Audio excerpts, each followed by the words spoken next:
Halo semua, selamat datang di dapur Gulapedia.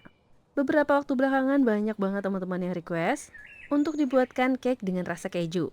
Jadi kali ini aku akan buat cheesy castella cake, di mana cake yang satu ini sempat viral banget karena rasanya yang super lembut dan fluffy, yang kalau misalnya kita beli, biasanya cake ini dijual di mall-mall dengan harga yang lumayan mahal.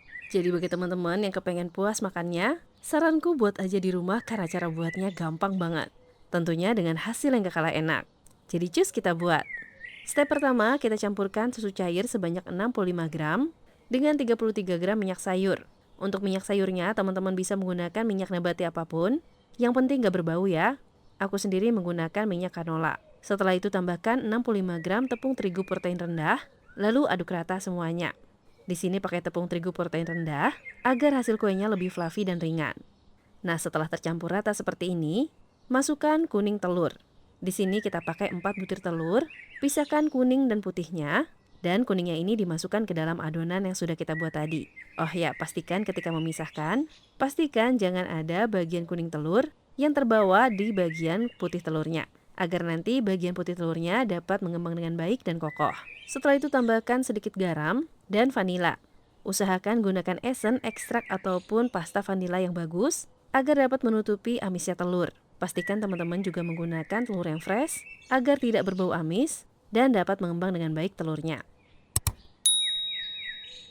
Selanjutnya di wadah yang lain campurkan putih telur dengan 1 sendok teh air cuka, air lemon atau air jeruk nipis, lalu dimixer dengan kecepatan rendah. Gunanya air asam untuk si putih telurnya sendiri agar dapat menghasilkan mereng yang kokoh dan stabil.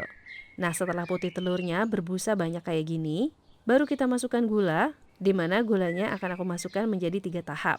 Mixer terus dalam kecepatan rendah, pastikan gula benar-benar larut, baru tambahkan gula yang tahap berikutnya. Oh ya, untuk adonan putih telur ini, pastikan wadah dan juga mixer yang kamu gunakan benar-benar bersih, tidak ada air ataupun lemak sama sekali. Ini akan sangat berpengaruh dengan mengembang dan kokohnya mereng yang kita buat. Nah, setelah gulanya masuk semua dan dipastikan sudah benar-benar larut, tingkatkan kecepatan mixer hingga yang paling tinggi, hingga merengnya bisa membentuk jambul melengkung kayak gini. Nah, ini tandanya mereng atau putih telurnya sudah siap untuk dicampurkan dengan kuning telur. Selanjutnya, aduk sebentar mereng untuk melembutkan, lalu masukkan sepertiga adonan mereng ke dalam adonan kuning telur. Ini kita gunakan aduk pancing terlebih dahulu untuk menyamakan tekstur antara keduanya. Selanjutnya, aduk menggunakan whisker dengan metode folding atau lipat. Untuk cara mengaduknya, teman-teman bisa lihat di video ya. Untuk tangan kanan, aduk menggunakan whisker, tangan kirinya memutar wadah kayak gini. Aduk secara perlahan, dan setelah tercampur rata, baru kita masukkan ke adonan putih telurnya. Ya, memang untuk jenis cake satu ini, walaupun fluffy dan lembut teksturnya, ini dikarenakan udara di dalam mereng. Jadi di sini memang nggak pakai cake emulsifier sama sekali ya. Jadi teman-teman harus tetap pastikan si putih telurnya ini menyimpan udara dengan baik.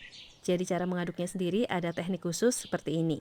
BTW ini aku ganti pengaduknya dengan scraper untuk memastikan semua adonan sudah tercampur dengan baik.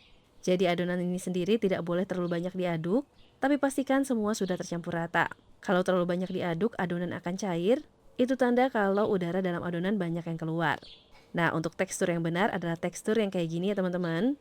Jadi ketika dituang dapat membentuk pita, itu tanda kalau udara dalam adonannya itu penuh, gak banyak yang keluar.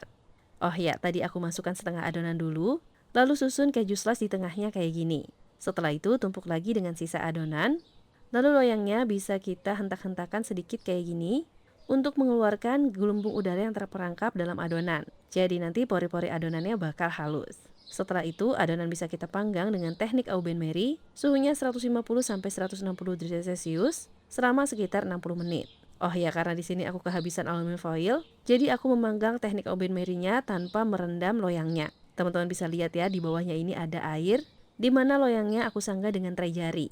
Nah, setelah matang, ini wajib langsung dikeluarkan dari loyangnya dengan cara menarik baking papernya. Dan ini dia hasilnya, teman-teman bisa lihat sendiri ya. Teksturnya kelihatan moist, fluffy, dan super lembut. Nah, setelah dingin baru bisa dihias sesuai dengan selera. Di sini aku oles bagian atasnya dengan whipped cream, lalu tabur dengan keju cheddar. Dan ini dia hasilnya, cheesy castella cake siap untuk disajikan. Wah, hasilnya kelihatan fluffy banget kan teman-teman? Dan sebagai penyuka keju, aku nggak sabar pengen nyobain gimana rasanya. Ketika dipotong gini udah berasa kalau ini lembut banget.